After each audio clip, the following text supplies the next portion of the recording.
વડોદરા મહાનગરપાલિકાએ Karelibaug swimming pool સાથે gym બિલ્ડિંગનું નિર્માણ કર્યું હતું. જોકે તજજ્ઞોની સલાહ લીધા વિના બનાવેલું જીમનું બાંધકામ યોગ્ય ન હોવાથી તેમાં 8 વર્ષથી સાધનો પડી રહ્યા છે. વીએસએફ સંસ્થાએ જીમમાં 30 સુધારા સૂચવ્યા. જોકે તે શક્ય ન હોવાનું કહી સુધારા કરવાનું ટાળતા 8 વર્ષથી જીમ બંધ હાલતમાં છે. 2016માં આ બાંધકામ 13 કરોડ સુધી પહોંચ્યું હતું. જોકે તે સમયે 93.46 ચોરસ મીટરમાં 2 રૂપમાં શરૂ કરાયેલા જીમ આજે પણ બંધ હાલતમાં છે.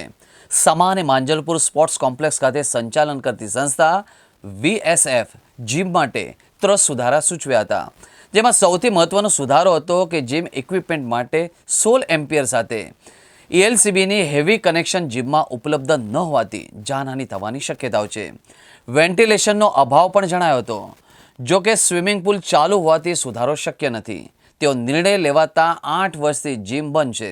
અત્રે નોંધનીય છે કે બંને રૂમને એક કરી ટેરેસનો ઉપયોગ કરી જીમ ચાલુ કરી શકાય તેવું સૂચન તજજ્ઞો દ્વારા આપવામાં આવ્યું હતું. જીમના એક રૂમમાં પાણી જમે છે, જેના કારણે રૂમમાં પાણી ભરાય છે. જ્યારે લાખોના ખર્ચે વસાયેલા જીમના સાધનો 8 વર્ષથી ધૂળ ખાઈ રહ્યા છે, છતાંય અધિકારીઓના પેટનું પાણી નથી હલતું.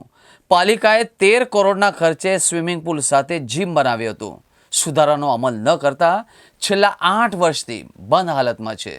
વડોદરા શહેરનો કારેલીબાગ વિસ્તાર છે ને કારેલીબાગ વિસ્તારમાં વડોદરા શહેરની જનતાના માટે સ્વિમિંગ પુલ સાથે જીમ બનાવવામાં આવ્યું હતું. 13 કરોડ રૂપિયા જેટલો અધધો ખર્ચો કરી નાખ્યો છે. અને આપણે જ્યારે જીમમાં ઊભા છે, જીમ જોઈ શકો છો છેલ્લા 8 વર્ષથી બંધ હાલતમાં છે. તમામ સાધનો છે ધૂળ ખાઈ રહ્યા છે. સાથે અનેક સાધનો 2 વર્ષની ગેરંટી વોરંટી વાળા હતા, એ સાધનો પણ બગડી ગયા છે. જ્યારે જીમ બનાવ્યું ત્યારે 2 રૂમમાં જીમ બનાવવાનું, પરંતુ એક જ રૂમમાં જીમ બનાવી દીધું છે. વેન્ટિલેશનનો અભાવ છે, હવા અંદર બહાર જઈ શકતી નથી. અને જે રીતના હમણાં વીએસએફ સંસ્થા દ્વારા જણાવવામાં આવ્યું કે સૌથી મોટામાં મોટો વીજ કનેક્શન જે લેવાનું છે, હેવી વીજ કનેક્શન, એ હેવી વીજ કનેક્શન પણ લીધું નથી, જેના કારણે જીમ શરૂ થઈ શકતું નથી. જીમમાં અનેક પ્રકારની સુવિધાઓ બીજી હાલવાની છે, સાવરની સુવિધા છે અને એમના માટે બાથની સુવિધા, આ તમામ સુવિધાઓ વડોદરા મહાનગરપાલિકાએ આપી નથી. અને જોવા જઈએ તો જે રીતે ભ્રષ્ટાચાર વડોદરા મહાનગરપાલિકામાં ફૂલ્યો ફાલ્યો છે, ચાલુ જ છે, અને એના કારણે ફટાફટ 13 કરોડ રૂપિયા વાપરી નાખ્યા, પરંતુ જનતાને એમના આરોગ્યની સુખાકારી માટે જે જીમ બન્યું હતું એ જીમ હજુ સુધી ચાલુ થયું નથી.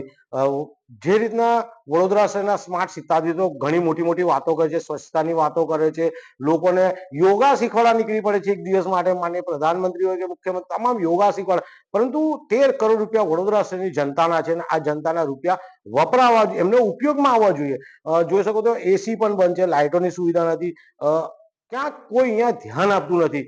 વડોદરા મહાનગરપાલિકાના આપણા જાડી ચામડીના સ્માર્ટ સત્તાધીશો, જાડી ચામડીના સ્માર્ટ અધિકારીઓને વિનંતી છે કે વડોદરા શહેરની જનતાના 13 કરોડ રૂપિયા જ્યારે વાપરી રાખ્યા છે, તો આ સાધનો વહેલામાં શરૂ કરે ને જીમ શરૂ કરે તેવી અમારી માંગ છે.